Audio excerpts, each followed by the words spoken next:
Anyway, Tony Schiavone's back in the ring. I don't know if they pay him by the interview, he's great. If they pay him by the word, he's he brings out Twinkle Toes McFingerbang and his manager Don 69 Callis. And did you see when Don Callis grabbed the microphone from Tony and Tony backed off like he was about to be mugged on the street? It's the manager. He never treated me that way. He wanted to stay closer to me because he wanted to hear what I had to say. Anyway, Callis didn't speak nearly long enough before he gave the microphone to Harpo. I wonder, what is his phone sex name, you think? On the phone sex line. Because, like you have the porn name. What was your pet's name when you were a kid in the streets you grew up on? That's your porn name or whatever. What do you think old Harpo Fingerfuck's phone sex name is when he's doing those phone lines? Desiree McFingerbang? Or Desiree Twinkletoes? Or Desiree Olivier? There is Harpo's porn name and phone sex name, Desiree Olivier. Anyway, he proceeded to talk in a rather breathy fashion about Jungle Boy's, and I quote, long flowing golden locks and underwear model-esque body. But then, ran him down saying he has no guts. And then as soon as he says, and he's doing it like this, and Don.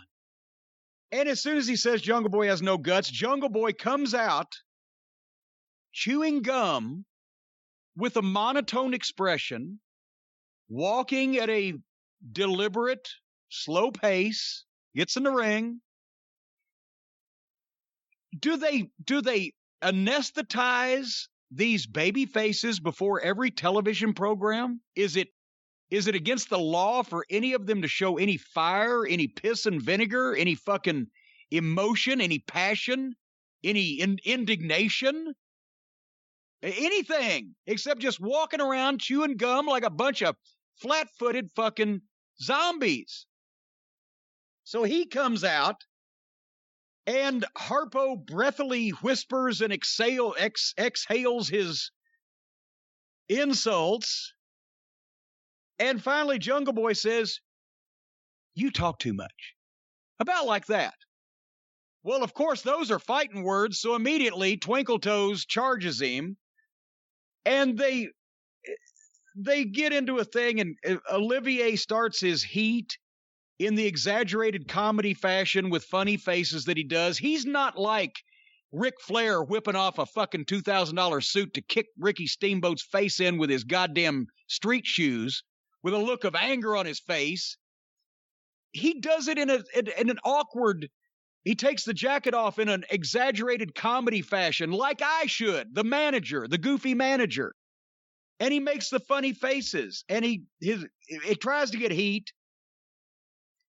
But Jungle Boy comes out of that, and then here comes the Cucamonga Kids, and Jungle Boy bails out. And it's children being funny. And there you have it. Your thoughts? Didn't care for this. We've talked about it recently. I'm not a fan of the Omega and Callis comedy stylings. They're not Bockwinkel and Heenan. They're Bullwinkle and Rocky is what they are. Somebody said on the internet. Yeah, and they wish. That's they wish they had the residuals of Bullwinkle and Rocky. Maybe Natasha and Boris. But yeah, when Jungle Boy walks out there with a shirt on, just casually walking out, he looks 12 and small in plain black clothes with a casual walkout. I don't know why, and I'm not complaining, but no Luchasaurus, no Marco Stunt, without any explanation for the last few weeks. They just haven't been there the same way Alex Abrahantes just disappeared after being there with his wrestler for a few weeks. Just things happen without any explanation on the show.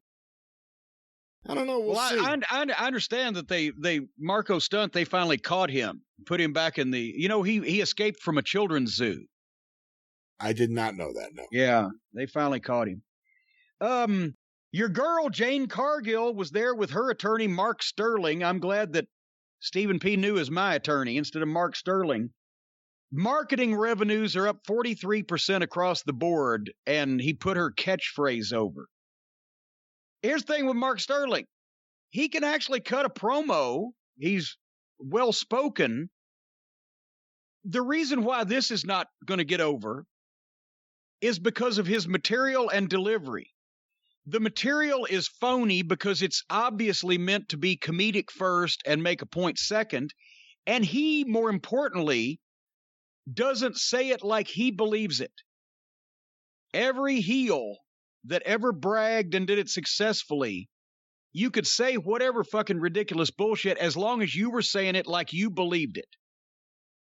I see this guy performing, saying witty things that he's thought up to be clever and or somebody's thought up to be clever and or funny, and he don't believe it because nobody would believe it. Therefore, I don't believe it. I don't care how stupid it is. If he believed it, I would at least give him credit for believing it, and I'd say, well, that's a fucking heel. He's an asshole. He really believes this shit. But it's just more people performing for us.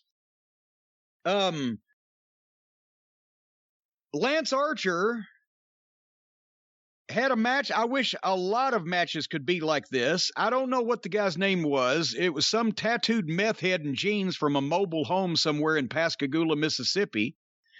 And they had a jump start here. He jump started Archer. He ran out of the ring, jump started Archer, and Archer tossed him right back in the goddamn ring. This guy was fishy white with tattoos everywhere, no physique whatsoever. Looked like he was wearing jeans and had wrestling boots that laced up the back instead of the front. I have never seen anything like this in my life, but Archer dropped him in about a minute and walked off, disgusted, and so did I. I paused the program at that point in time, but at least it was quick.